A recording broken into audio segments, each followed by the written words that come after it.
All right, you ready to start? Okay, You shoot. carved up? I'm carved up, ready to go. All right. All right, Paul Kelly, welcome to Raw and Cooked Vegan.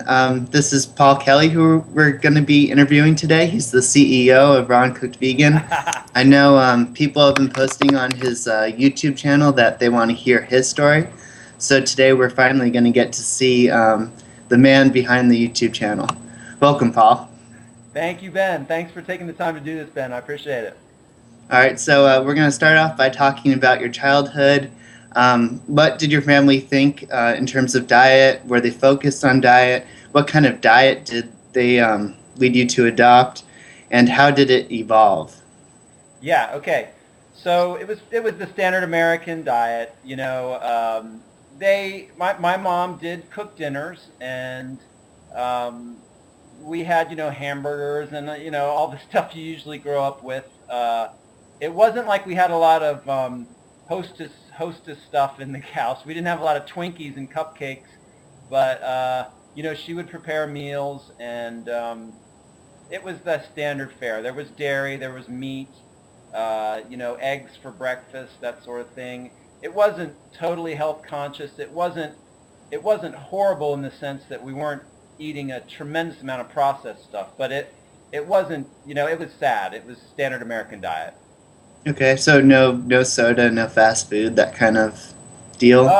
There was occasionally fast food, especially like by the time I got into high school, I was eating a ton of fast food, Hmm. kind of on my own when I was like skipping high school classes. But up until then, while we were in the house, my mom tried to prepare meals. We'd get lunch taken to school. Every once in a while, she'd bring me McDonald's to school. Um, but yeah, it was okay, but it wasn't super health conscious. I was relatively physically fit. I got into soccer in high school, and my dad would take me to soccer games and stuff. But it wasn't like I had like periods where I'd be more athletic, and then periods where I didn't do much. So it wasn't like a super strong requirement in the family. But we were relatively fit. You know. Okay, so when did you start to reconsider diet and think about diet and think about changing your diet? Yeah, I had decided. I think I was in my early 20s, and I had decided to go on this cross country trip, and I got in this little pickup truck, and I was driving down the East Coast. I'm from Virginia originally, and I went down to Florida, and I got a book on yoga. It was one of those books that was really famous in the 70s. It was this famous yogi. He was also a pilot, a kind of an interesting character, and he had a little chapter in there on diet, and so it started to get me thinking. I didn't really make many changes at that time, but it was the first time I thought about it. And then later on, a couple of years later, I was back up in Virginia, and somebody somehow got the book Fit for Life uh, in my mom's house, and I started looking at it, and it really struck me. So at that time, I had it. Do you remember Jolt Cola? You remember that? What? Do you remember Jolt Cola? No. Well, it was this stuff they made, and it had twice the caffeine and twice the sugar that a regular Coke has. It was this horrible stuff, Ooh. and they were like marketing it because it was like just the kind of people that buy it just that you really want to hammer the caffeine back. So I had a 6 pack of that in the fridge, and I got this book, and it just kind of opened my eyes, and I started reading it, and then that led to figuring out that the folks that wrote Fit for Life were Harvey and Marilyn Diamond, and they had studied with natural hygienists. And T.C. Fry, I don't know if you're familiar with him, but he was a contemporary of Doug Graham early on, and that's kind of where Harvey and Marilyn Diamond figured out their stuff. And so the Fit for Life was kind of a dietary approach that was accommodating to the American sensibility of kind of requiring animal products, but they were trying to shift people towards more fruit and vegetables. And if you went further than the diamonds and you went into where they had studied, it was like natural hygiene. And are you familiar with natural hygiene? Yeah. Okay, so it was a pretty much animal-free diet, very pretty healthy diet. I would say that what Doug Graham developed with 80-10-10 is a kind of evolutionary product of what natural hygienists were trying to do. So, Okay, so were the natural hygienists still recommending grains and beans and those products? well, perhaps I shouldn't lump them all together as if they're kind of a unified group. I mean, there were quite a few different individuals within the natural hygienic community, and you could say they might have slightly different approaches. Generally, though, they were towards much more raw food, um, getting away from processed foods, perhaps some cooked foods, but it was more like getting back to food in its natural state, and very high fruit, high vegetable intake, um, and using fasting as a modality for recovering from disease, and just getting back to a very natural diet. So yes, getting away from animal products. Some things were pretty consistent. Most of them are off animal products, but I think some of them would allow grains to a degree. They probably would advocate, cooked starches over grains. So you'd find some variability in that respect. And there were even some who would allow like goat's milk or goat cheese in different situations, maybe even eggs for some people. But generally speaking, it was kind of a animal-free, um, high vegetable, high fruit. That was probably, debated among some how much fruit, but high vegetable, high raw fruit, and some cooked foods, minimally though. So when did you decide to change your diet, and why did you do it? Well, the whole thing made sense to me when I was reading this. T.C. Fry had developed a whole school in this. It was called, I think it was called the Life Science Institute, and he had a book at the time. It was called The Great AIDS Hoax. I don't know if you ever heard that, The Great AIDS Hoax.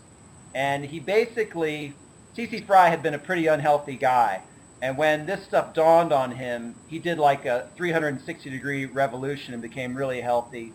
He still had some issues, and he ended up dying relatively young for what we would say, and some people would say that his practices were not, stellar, but he was really powerful in terms of uh, assimilating the ideas of natural hygiene and presenting them in a comprehensive manner. And so when I read it, it just kind of blew me away. He had this book, The Great AIDS Hoax, which kind of brought into question the idea of viral transmission of disease. I know that's a huge, crazy topic, but it was also addressing these issues that seem to be kind of lost within the medical community, where they were always treating symptom rather than cause.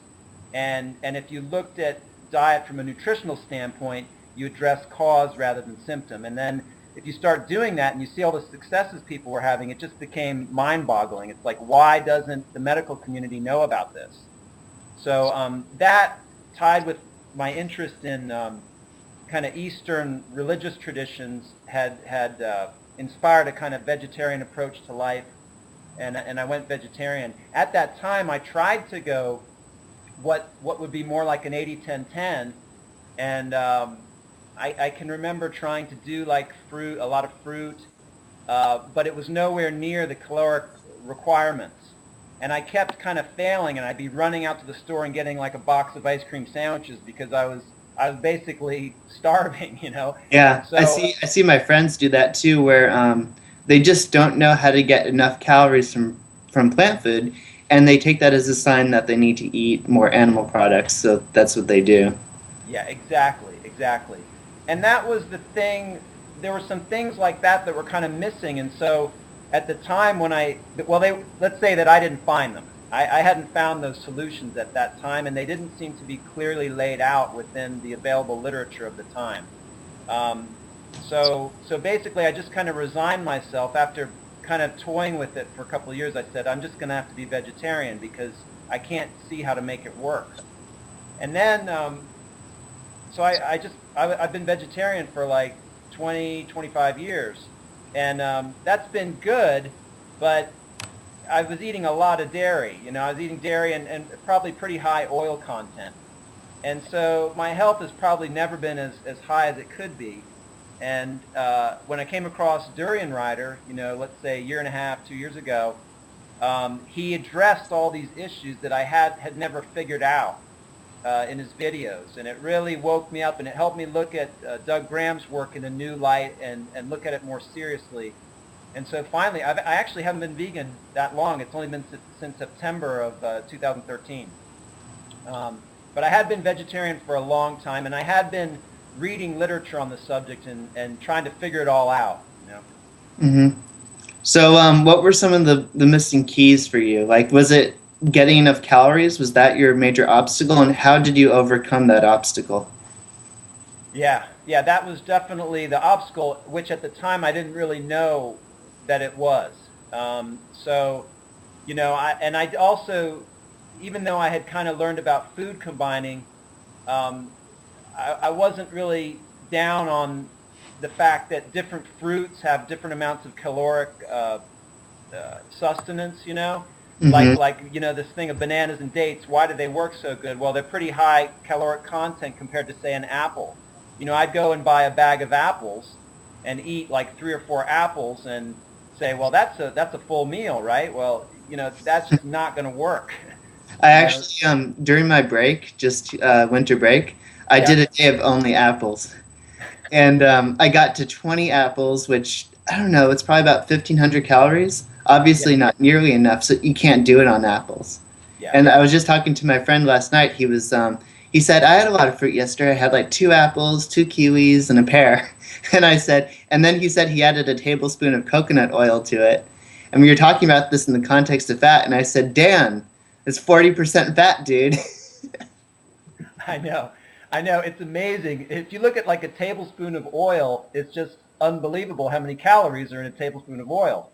And so, and the other thing that's difficult, I think, for a lot of people, and what I didn't know at the time, you're used to this sad diet or big, going to McDonald's, having a high fat meal. You're used to this kind of lumpy bump in your stomach, this kind of heavy, gooey mass, and you're used to that slow digestion time where that stuff just rots in there, and you kind of think that's normal because you've been doing it for so long.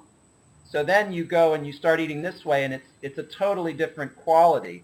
You got to eat you got to eat higher volume, more fiber, more water. So it's a completely different experience, really. You kind of got to get used to that. So that's a little bit different. But yeah, I failed. I really failed. I had the information. I had this information in my 20s, and I couldn't do it. So I'm thankful to folks like you and Durian Ryder and the young folks who said, yeah, it can be done, and they actually worked it out to where it can be done. So now I'm still not. I've never done like fully raw, and sometime I'd like to, but I'm still eating cooked foods. Um, but the way that I solved the caloric thing is I just realized you can either do fruits or starches. And you can do, rice or potatoes or pasta, and that's going to satisfy you calorically. So now that I know that, it becomes easy. It's not like there's going to be any chance of a caloric deficit. Now the only issue is, you know, the nutrients, because if I choose to eat something like pasta, I'm probably not getting as much nutrients as I would if I'd be eating just fruit, or just vegetables. So I'm kind of still working all that out, but at least I'm really psyched to be vegan, because I always had in the back of my mind when I was vegetarian, the egg and dairy thing. I'm not overtly hurting animals as much, but I'm still kind of participating in the system, and I didn't really want to look at it, but you can't help it. If you're eating eggs and dairy, you're helping the slaughter of cattle. So Yeah, in anyway, fact, I almost personally, I feel like in terms of health and ethics, I don't think meat and dairy, or sorry, dairy and eggs are any step above meat, in kind of my opinion. But I've always had lactose problems. okay, yeah, And then, like, I think I heard something like 200 million baby male chicks are ground up alive each year, for the egg industry, and then what those cows go through. Um, yeah, yeah, yeah. but You think about taking a calf away from its mom, and then they put these calves in those veal pens. I mean, that's pretty evil, man. And this is one of the things that fascinates me. I mean, why was it that I was able to kind of just compartmentalize that in my head for so long and justify it? I kind of just resigned myself to the fact, well, I can't be healthy unless I'm vegetarian. And even though there were people being vegan, I basically just didn't, it was laziness. I basically just didn't look far enough to figure out to solve the issue. Hmm. So my hat's off to vegans who have done it for so long. My hat's off to them. Something I'm really interested in is how to approach people doing a vegetarian diet like that. How do you think it would have been useful for somebody to approach you? How do you think somebody could have approached you? This is very tricky. This is kind of an art, I think. And I think the same thing can be said for when you're talking to meat eaters and conventional eaters. It's kind of like learning when someone is receptive, when they're not, and then how to act accordingly. It's really tricky. For some people, if they want to take a kind of a very aggressive, rebel-like approach, I think that's justifiable, and it plays a role in the unfolding of all this. Um, you know, uh, but then I also know that some of us want to remain members of our families, and we so it's complicated. It's something you got to work out for yourself. I do think it's justifiable considering the horror of the animal industry to be pretty aggressive about it. And then also for the health, it's a tremendous ethical issue to have people eating these things when they could be they're suffering needlessly from diseases that they don't have to have. This is a huge issue, and it frustrates me that doctors could easily be diverting people to dietary solutions, and they're still letting pharmaceuticals and surgical procedures be the primary fallback. You know. But anyway, I'm digressing. I apologize. No, that's right on. I just went to a vegan potluck recently, and I've learned that some of them are in doctors or various professions, and they do try to give the light-handed vegan push, Well, that's just for the health related aspects. So you cut out meat and you cut out meat a long time ago and dairy more recently. What kind of effects have you seen from cutting out the dairy and eggs? yeah. The interesting thing was, while I was vegetarian all those years, I was pretty healthy, somewhat fit. I was pretty intensely into yoga for a long time. I taught yoga for many years, and I was pretty healthy. But I'd have these bouts of things every once in a while. Like I started getting like a cold every year, and it seemed like each year the length of time that I'd have this cold would increase. It was like in the beginning it was like a week or two it would last, and then it was reaching the point where I was having this cold for like a month and a half. And I think what that was the dairy products, and one of the really cool things I've noticed since going vegan is the clarity of my breathing. I should have known this being a yoga practitioner, but it's like the clarity is just tremendous. And I don't think, right now it's January. If I get through February and March without a cold, I mean, that's going to be pretty huge. Wait until So, you try raw, Paul. Like when I went raw, my yeah. sinuses just like, oh my god, like I did not know I was designed to feel this good. That's a great point, Ben. It's like you start to feel just the joy of being your natural healthy self. I love that point. Yeah. Like I remember I used to feel just great on a bowl of rice, and it's not that way anymore. I don't feel great on a bowl of rice, but yeah, it's just amazing when you get cleaner and cleaner. Well, and I have to confess, I can tell if I eat rice or pasta, it does not feel as good as when I eat fruits. Although I have found I'm kind of funky with the bananas. Like if I eat a huge banana smoothie, my digestion is not really perfect yet. So I haven't quite figured that out. I don't know if that's a banana issue or what. It kind of flushes me out, which is cool. but it's not really super smooth and Got enjoyable it. experience. Yeah, I've had the same experience. It takes a while for your intestines to, I think, figure out the fruit Okay, thing all for right. sure. And it can be a little uncomfortable. That's certain too. So, what kind of meal plan do you recommend for vegans just starting off? Well, yeah, it kind of depends on how excited they are about these things and where they're coming from. I think that the reason my site is Raw and Cooked Vegan is I want to speak to and learn from both the raw food community and the cooked food community, and I think we can learn from each other and work together. And um, despite the fact I kind of accept personally that the raw food approach, it seems to me to be the healthiest just from an intellectual standpoint. Thank. I haven't personally experienced that yet, but it seems to be intellectually the superior position. However, um, what I think is more important than that is transitioning people from the SAD diet to a vegan diet. I'm not so concerned with making sure people are raw right now as I'm interested in investing in getting people to shift from this gigantic megalithic animal product conglomerate structure to a vegan approach. That is the big step. And then once there, it'll be much easier to get people to think about raw food. Now, for some young folks who start thinking about this and they're more flexible than say people like my age, they can right away go to a raw food thing. And if somebody's inclined that way and it comes easily for them, I strongly recommend that. Mm-hmm. But for people that would like a slower transition, start with cooked food, cooked vegan food.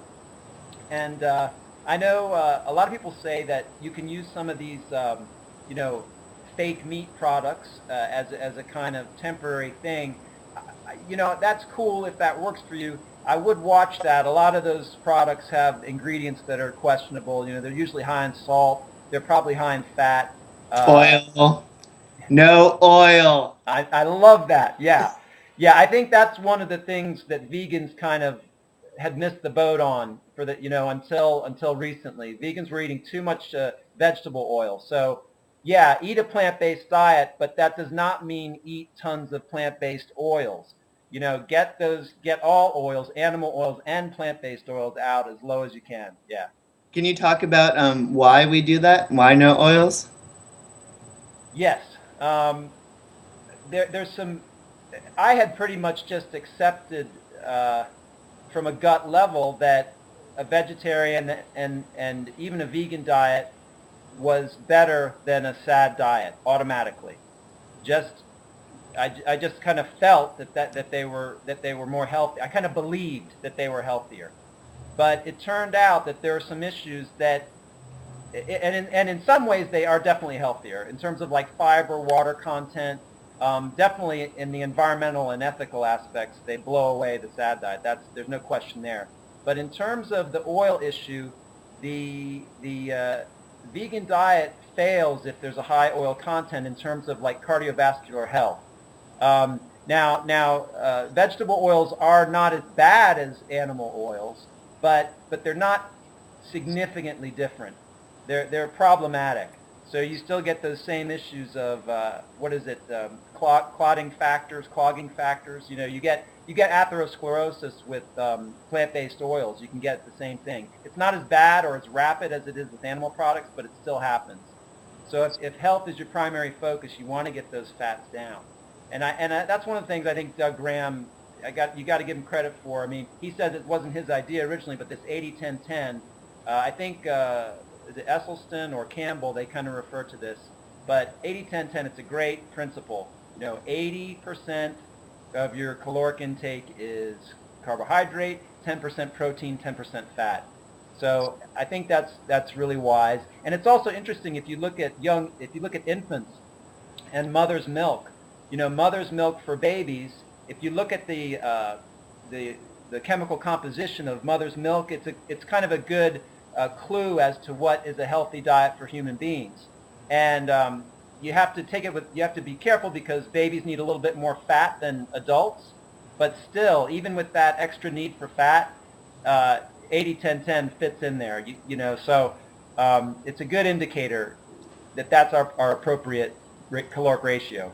I'm going to have to call you out on that one because you're a little bit wrong on the milk. It's Okay. actually, I was just listening to something by Doug Graham. It's about 50% fat and 40% carbohydrate, and it's 6% protein. And since we're growing the most during this period, Uh-huh. and protein's primary function is growth, this tells us that at the most we need 6%. Um, 6% protein.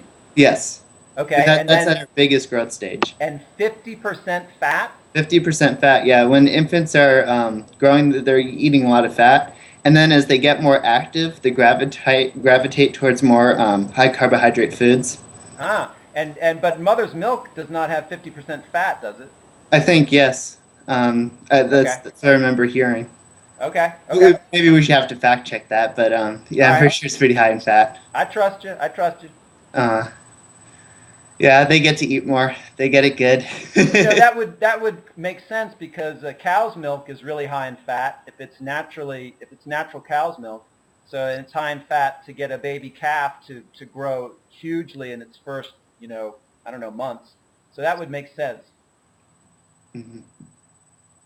Okay, so what does your diet look like these days? Are you starting with fruit and moving into grains?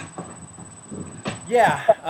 Well, I do. I'm buying like bananas by the case. So I do banana smoothies, and I'll have like a 10 banana. Well, no more. I'll do like a 6 banana smoothie for a meal, and I kind of intersperse that with my diet. So sometimes I'll still have like a whole wheat cereal with rice milk for breakfast.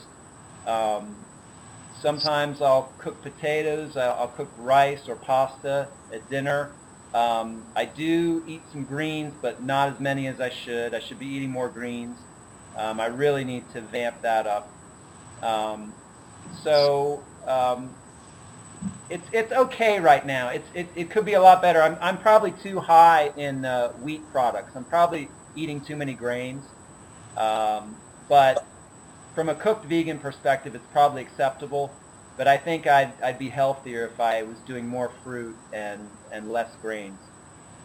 Okay, and you can do that. Interesting note about grains. I just read, reading Don Bennett's book, Yeah.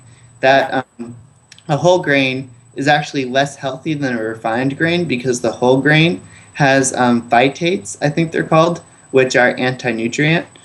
So turns out white rice is better than brown rice. Now, you'll get practitioners telling you brown rice is better, but I trust the guy who's telling me I should never eat grains. Yeah, this is really interesting. I think there's some truth in that. Don Bennett's a smart guy. I respect him. He's one of the longest term raw fooders I know. But I do like Dr. McDougall's point, which is we have these civilizations that thrived on starches, some of which were grain-based civilizations. So, and I think they were long enough. I think we're talking about 100,000 years. They were long enough that humans adapted to some degree. I think these starch digesting enzymes are evidence that there was some evolutionary development for that. However, I recognize that there are some problems with grains, and Doug Graham's got the book Grain Damage. Uh, so I think it's kind of a personal issue. It appears that a lot of people seem to be having trouble with grains, and it appears to give a lot of fuel to these low carb enthusiasts, that people have celiac disease and the like. Um, but I think I tend to lean towards Dr. McDougall, who's implying that there aren't as many celiac sufferers as a lot of these book writers are making money off of. Hmm. But that's just me. I mean, I can eat wheat products and I don't seem to have a lot of problems. But maybe over time I'd have more. I don't know. Yeah, I think when you cut them out, you might see a difference. Okay. You'll get really hungry at first, is my experience. Anyway, so I've got a question for you. So I have a paleo friend. I feel kind of bad for her because she's allergic to corn, soy, and gluten. So, she was talking about food always making her sick, and she went paleo. And I said, that's pretty dangerous. I let her know what I thought about that, connected her to a page where Dr. Doug Graham answers some questions. Um, so the paleo crowd says, saturated fat's not that bad cholesterol, it's, just a myth. What would you say to that, Paul? Yeah, this is a huge topic. It's complicated. It's complicated. I actually just finished reading a book. It's called The Dawn of Man. And, I have always kind of felt intuitively that it makes sense that, our ancestors evolved for millions of years eating fruit primarily, and then for a relatively short time were incorporating meat in the diet as they evolved because they had to. And then we eventually went into these civilization era where we were, heavily relying on starches. So it's a complex story, and some of this evolutionary evidence points to the fact that there were changes as primates moved out of these savanna regions and started incorporating meat into their diets. There were some changes, like to our stomach, and there's also this increase in brain size, which there's a lot of debate about why that occurred. So I don't know. I haven't completely figured that all out in terms of science and the physiology of digestion. But it seems to me that since our ancestors spent such a long time digesting primarily fruit, that should be an easy fallback for us. And when you look at the negative consequences of incorporating high amounts of protein and fat in the diet, it becomes a no-brainer. I recently spent a little bit of time with a doctor. We were thinking about dating. This is an interesting issue, and she had gone on the paleo thing, and she'd lost some weight, and so she was real psyched about that. But I couldn't believe that a medical doctor was actually doing this. Uh, if you look at the studies of what high protein intake does, how much it correlates with high rates of cancer and other problems, osteoporosis. There's so many negative aspects of eating a high protein diet. And then high fat intake, obviously, cardiovascular disease, the major source of death. I think it's the highest killer in the United States. Heart disease, heart attack, and then strokes. And then all these other issues that are related to excessive fat in the diet, which people don't really think about. When the fat starts to permeate the system, it's basically clogging up the operation of all functioning in the body. So you could have a pancreatic problem that could easily be related to high fat intake simply because the fat is clogging up the ability of the organ to function. Mm-hmm. Some people they've seen a connection between Alzheimer's and fat. High fat intake. You can just think if the brain gets filled with fat, it's not going to be able to send the electrical signals properly. So I don't know. That's not very scientific.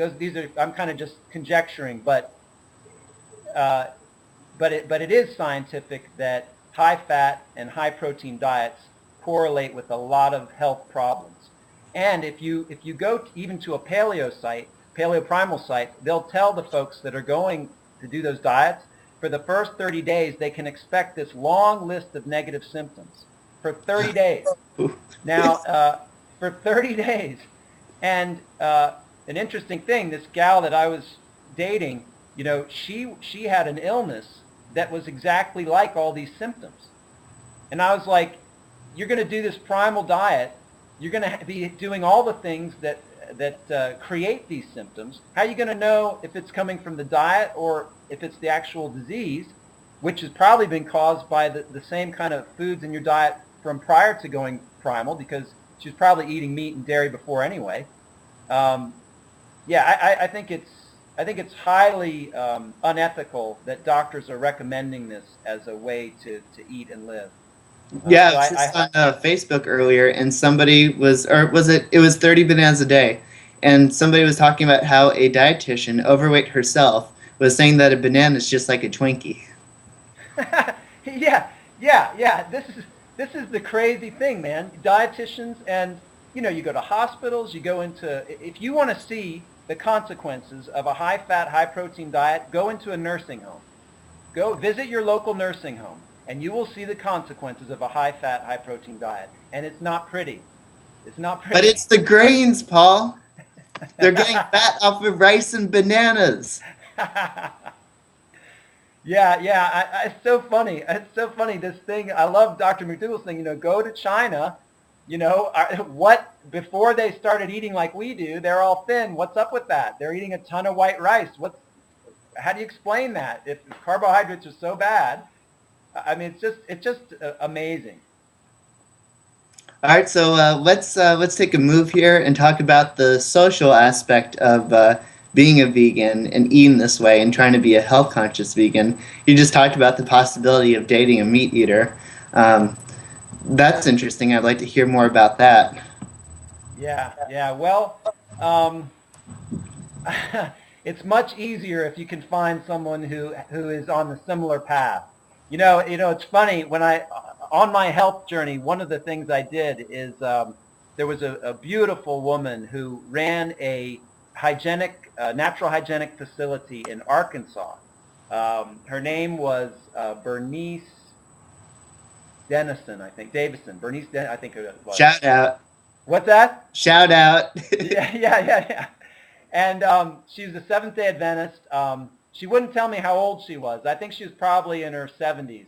She wouldn't tell me how old she was, but she was really healthy. And she had a little facility where you could go and fast. And I went there and I fasted for like 10 days with her.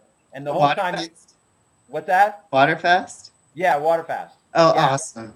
And she was incredible. And the whole time you're there, every day you're fasting, you're getting, you can watch videos and read books and stuff. And it was this tiny little place on a farm in Arkansas. Really cool lady. And how did I get into this? What was I going to tell you? Well, shoot. Socialness. Anyway, what were we talking about? Socialness.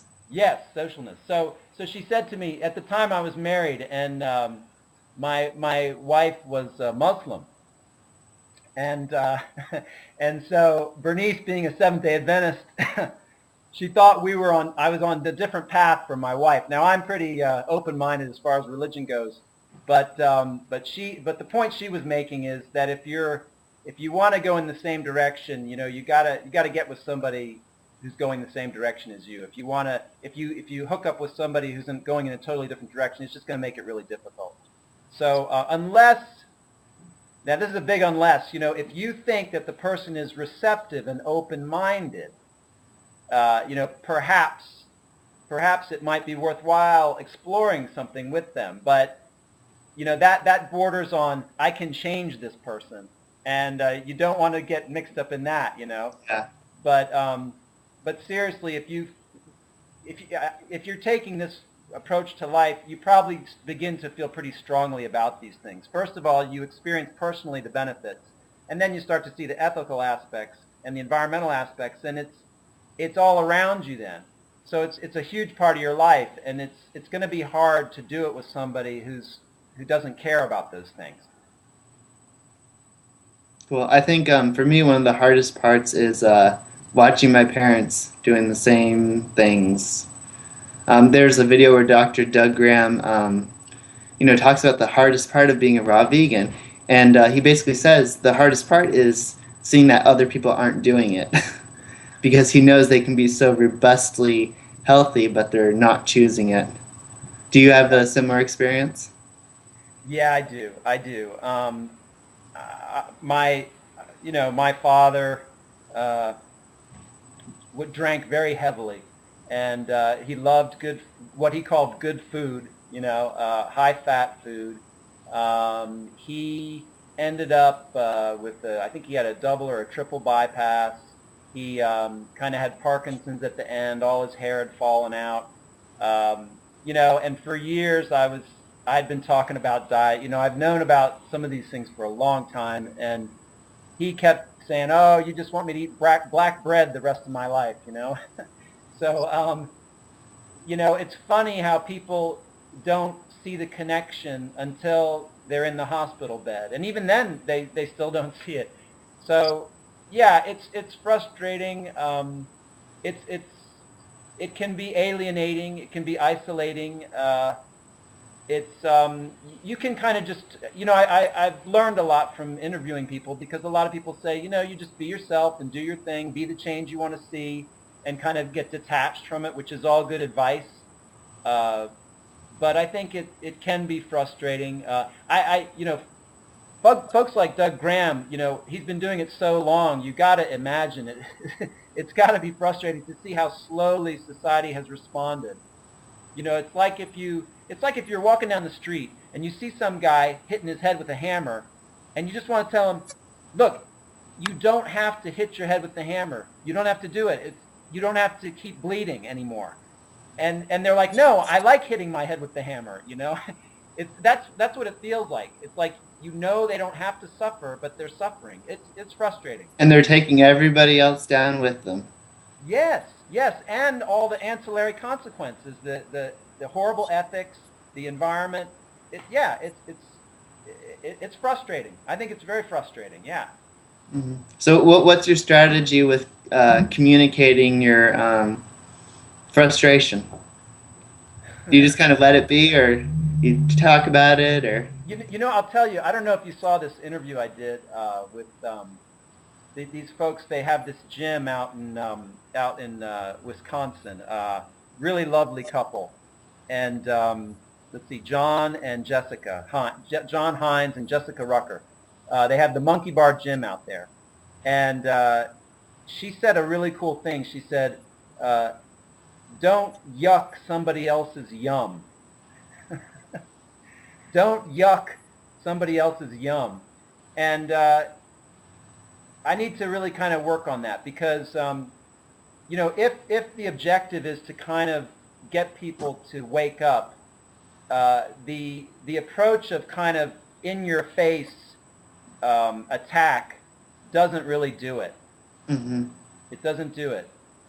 So it's kind of like you have to kind of lovingly accept people where they're at, and then intuitively notice when there's a little opening where you can provide a little bit of information that's suitable for their character, their position, what they do like to eat, and kind of gradually assess how much they can handle, you know? Yeah, I mean, I remember just recently I've talked to about fruitarianism to a couple of vegans, Okay. and they are against it. They're like, they're really hard to communicate to. I mean, just my friend yesterday who was telling me about how he put half a cup of hemp seed in his morning smoothie was had a difficult time hearing it. Is that, I guess, would you consider that a really high fat thing to do? Oh yeah, he put chia in it too. Yeah. Okay. I mean, that's his breakfast. That's gonna knock him out. My understanding is that hemp and chia do have a lot of health properties, but you'd have to be careful about the fat content. Yeah, it's still not like, I'm, not all fat is equal, like you just said. If Right. like Ted Carr did a video on where he eats, 2 or 3 avocados a day. He's probably 70. I don't know. He's probably eating 25% fat, but he says that avocado is way different than a nut and seed. Avocados are more closer to a natural food, so there's that aspect too. Yeah, and I think I read something recently that there are some chemical or nutrient factors in something like an avocado that change the way the fat is broken down. I don't know, but anyway. I've actually got 7 giant avocados upstairs right now. Yeah. And that's just because it's winter, and I've got dates and bananas, and I've got some shitty oranges. But I just want those avocados so I can stay raw no matter what. I don't have to put cook starch into my body, and just for satiation. It's a little colder. I don't know. I'm just trying. You're making me think of one reason I haven't totally tried the raw thing yet, and I keep thinking of volume. It's like the volume, the quantity of stuff I have to buy and kind of put around the house. I mean, I don't know. Something about, there's something to, a box of rice, it doesn't take up a lot of space. It's very cheap economically. But a watermelon takes up a good bit of space. And if I buy 5 of them, or if I buy 2 or 3 cases of bananas, or, if I fill the refrigerator with heads of lettuce, it's like if I eat a pound of lettuce every day, that's a lot of greens, man. That means, I mean, do you do that? And is your refrigerator completely filled with heads of lettuce? I mean, Yeah, so I've actually only got three or a shelf and a half of refrigerator space because I live with 6 other people, and we have uh-huh. 2 fridges. This is fine. The interview is kind of switching to me, but that's okay. We'll do All it. right. So, for example, I actually found a woman who she's high fruit, almost vegan with her whole family, 3 kids, which is great. They're very high carb, and she found a way to get a case of organic bananas for $5. Yeah, yeah. So I had her drop off 3 cases last week, which is just so nice of her. Shout out to Annalise, That's incredible. And where do you live? Where do you live? Salem, Oregon. Yeah, see, that's incredible, man. I mean, there's no way. I mean, the $20 is that's now that's are those organic bananas that five? They are, but they're not for sale. She gets them through a food bank who gets too many bananas. Wow. So you just have to look for deals. They're out there. You can Yeah, get them. You need to be there. yeah. Um, but so how do I do a raw vegan diet? I'm about to put a video up actually. I have like 20 pounds of dates in the fridge right now. I have my bananas. I have oranges. I'm incorporating more vegetables into my diet. So I have romaine. I go and pick kale for free at the organic farm nearby. Um, and it's very simple. And it's actually very, very cheap because I get like 315 calories per dollar I spend on bananas. If I buy them in the store, if I buy a case in the store, this isn't $5. The dates, I get about 325 calories per dollar. And like I went to Wincove supermarket the other day to compare like how many calories you get per dollar. If I were to buy, for example, on sale string cheese at Winco, I get 230 calories per dollar. The only way I can get more calories per dollar is if you buy like organic white rice from Trader Joe's, or if you're buying like corn dogs and pizza from Winco. So, people say this diet's expensive. A person like you who's, healthily, moderately active, you can do it for less than $10 a day.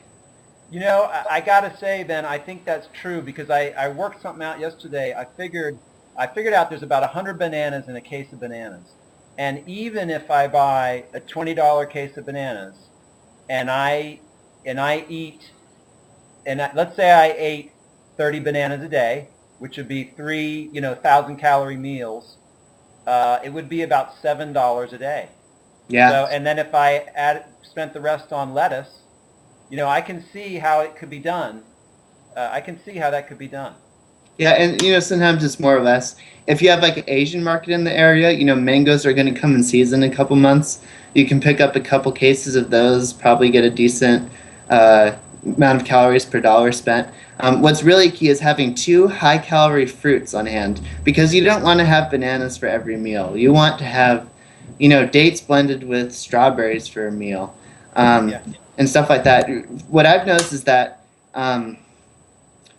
What's part of what's kept me raw is that it's actually cheaper for me to be raw in most instances. If I wanted to go get potatoes, potatoes are $1.50 per pound for organic potatoes. A pound of potatoes has 350 calories, so I'm getting like 225 calories per dollar.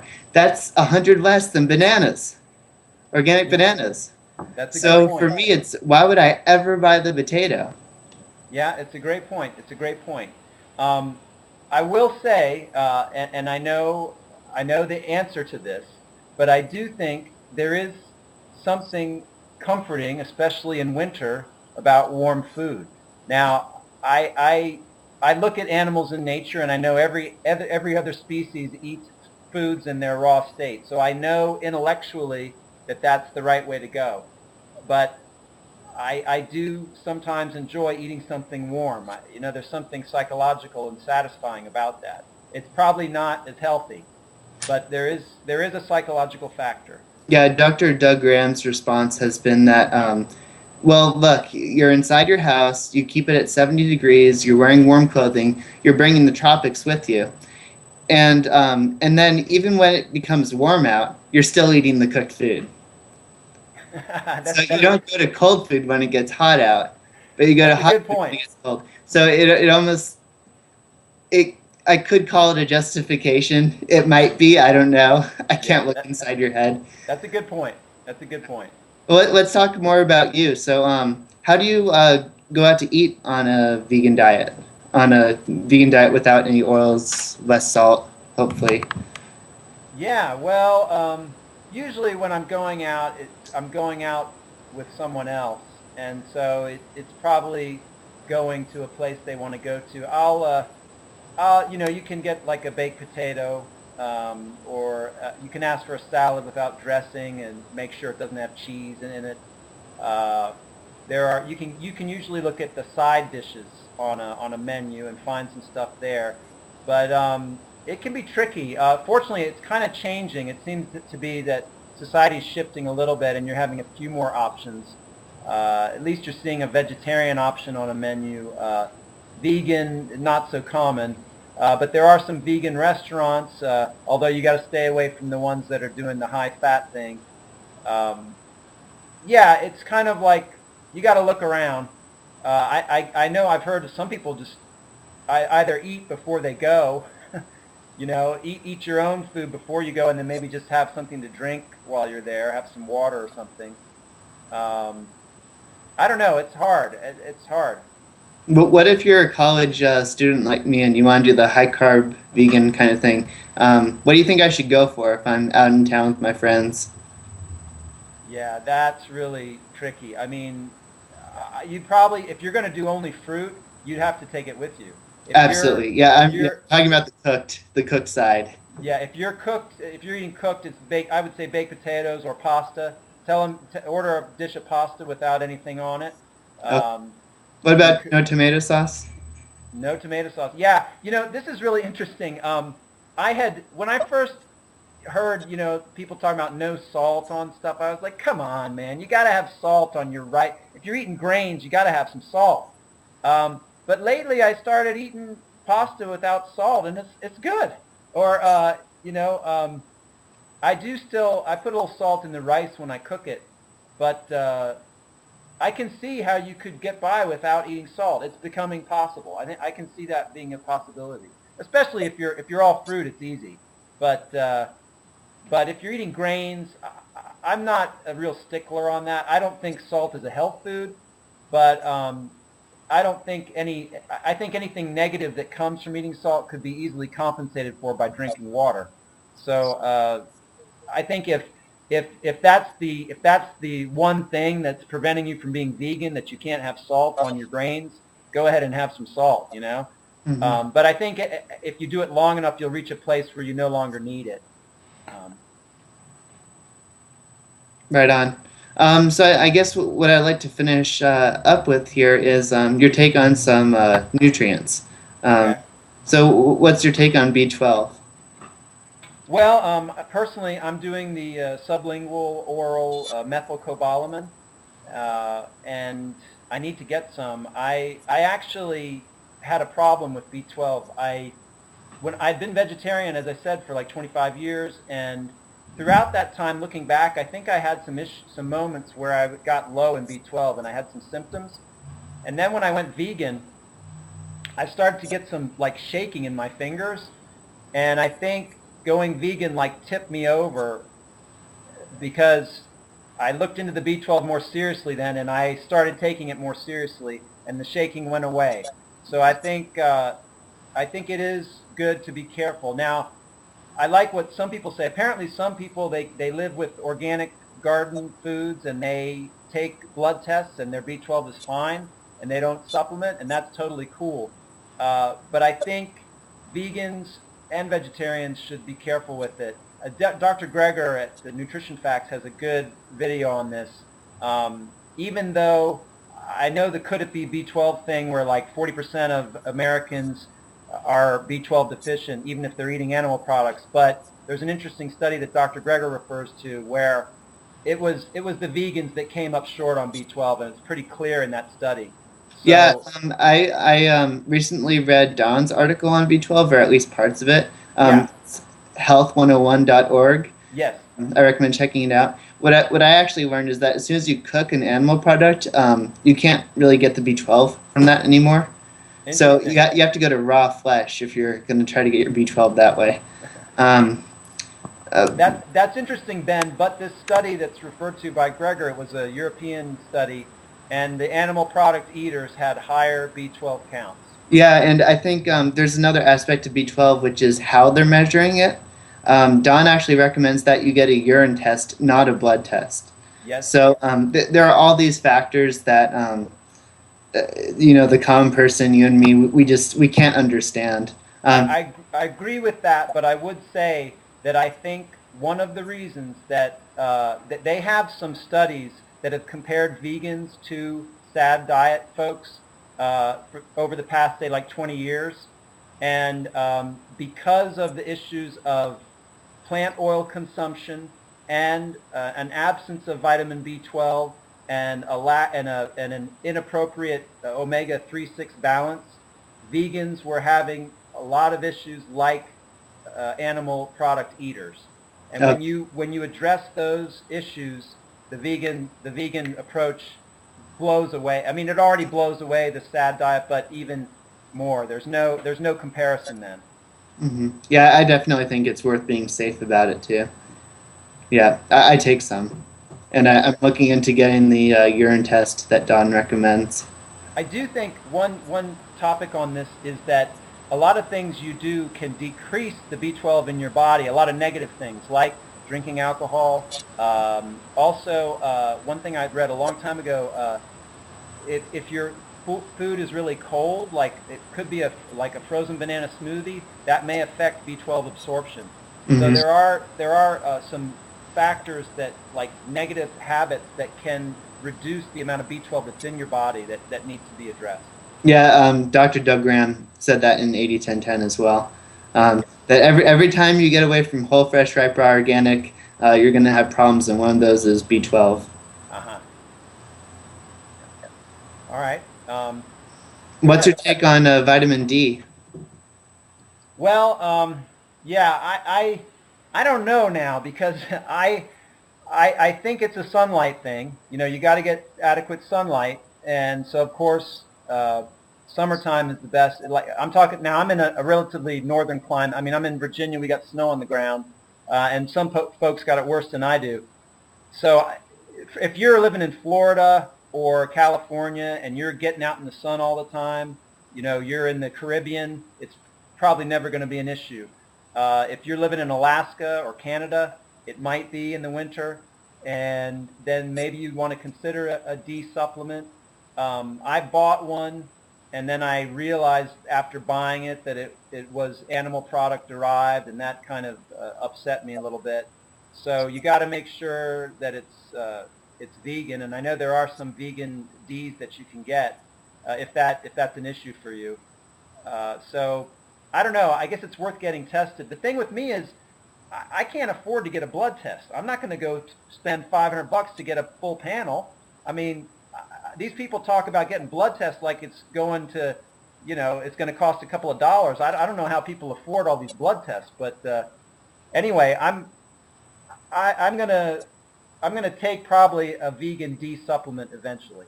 hmm Yeah, I think what really came out to me, the question I had to a friend of mine before I went vegan is, what do I need to supplement with? And I was concerned that I needed to supplement with a lot of various things because I didn't want to supplement. I just wanted to eat the food that was going to provide all of them. Right. Uh, and what do you have to say about, in general, supplementation on a vegan diet? Well, I think it's a great point that you're bringing up here, and this is the way I always felt. There's a strong tendency if you're inclined the way we are to want to go totally natural, because once you kind of see the simplicity of it, you see animals eating out in nature, they get all their nutrients, so obviously we should be able to get all our nutrients from natural food. We shouldn't have to supplement with unnatural supplements. But having said that, I had this personal experience with B12. I've talked to Don Bennett.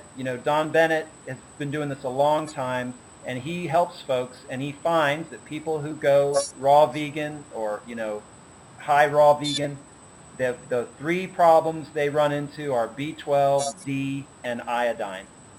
So, and I think there's some wisdom to that. I mean, that guy knows what he's doing.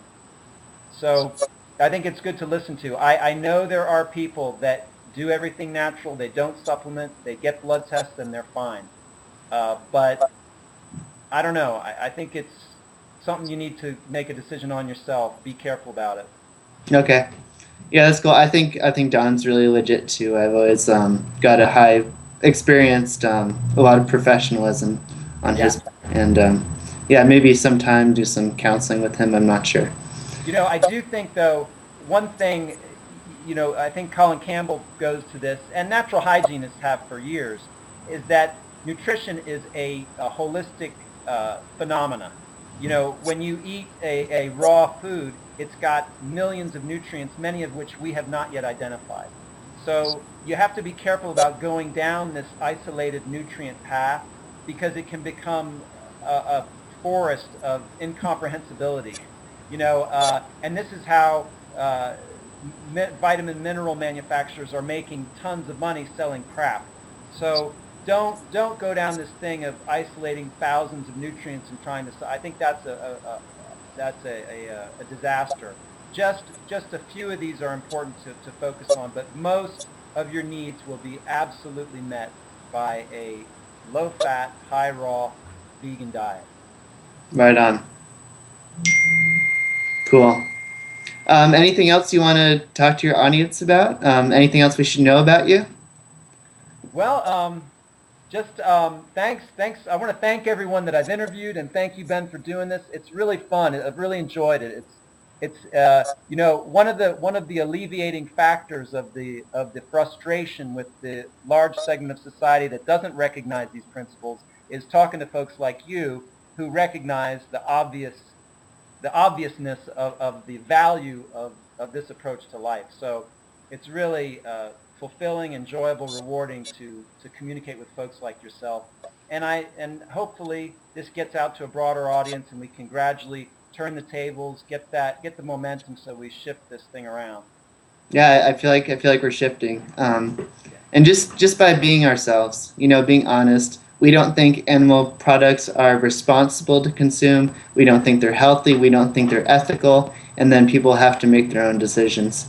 Uh, Amen. but Amen. just changing the paradigm, changing the language surrounding dead animal bodies. Beautiful, beautiful. Thank you, Ben. Thank you, Paul. Have a nice day. All right, take care, my friend. Later. Bye.